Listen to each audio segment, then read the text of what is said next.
রাধিবে অন্য তুমি বসে খেও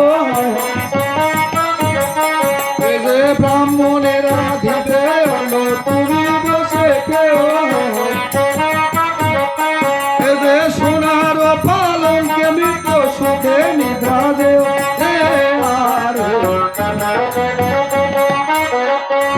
বলে মিত্র ব্রাহ্মণের রাধিবে অন্ন আর তুমি বসে খেও আর সোনারও পালকে মিত্র সুখে নিদ্রা যেও। না না মিত্র, আমি যে তোমার কোনো কথাই শুনতে চাই না মিত্র। না মিত্র, আমি তোমাকে বিদায় দিয়ে কিরূপ ভাবে গিয়ে থাকবো মিত্র? না না মিত্র, আমাকে যে যেতেই হবে মিত্র। বলে মিত্র সত্যই কি তুমি আমায় ছেড়ে চলে যাবে মিত্র? বেশ মিত্র, তাহলে চলো ওই স্বর্ণকর পাড়ায় গিয়ে আমি তোমাকে সুবর্ণের পিঞ্জর ক্রয় করে দেবো আর সে পিঞ্জরে তুমি আপন দেশে ফিরে যাবে মিত্র।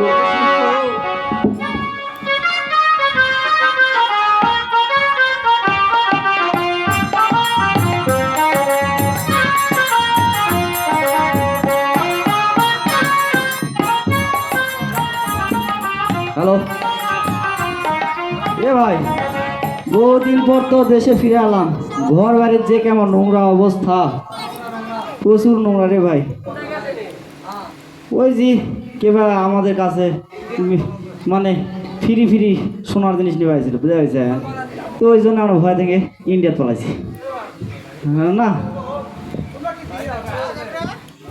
হ্যাঁ আমরা কি আছি। কে রাজামশাই, আপনার চরণে প্রণাম। আসেন আসেন, বসেন বসেন বসেন। হাই সর্বনাশ, গরিবের ঘরে রাজার পাওয়া। তা কি মনে করে পিঞ্জর? আমরা তো বহুদিন বাসায় ছিলাম না, এই জন্য তেমন আমাদের স্বর্ণের পিঞ্জর টিঞ্জর এগুলো বানানো হয়নি। তবে আমাদের কাছে একটা পিঞ্জর আছে, আপনি দেখে নিতে পারেন যদি পছন্দ হয়। এ ভাই ধরতো।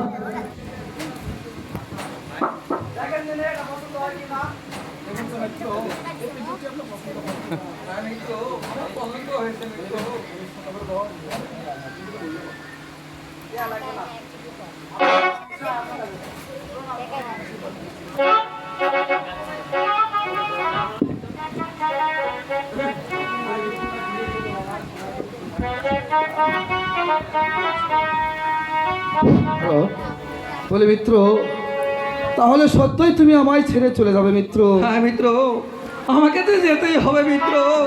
বেশ, তাই বলছি মিত্র। তো কি মিতা হে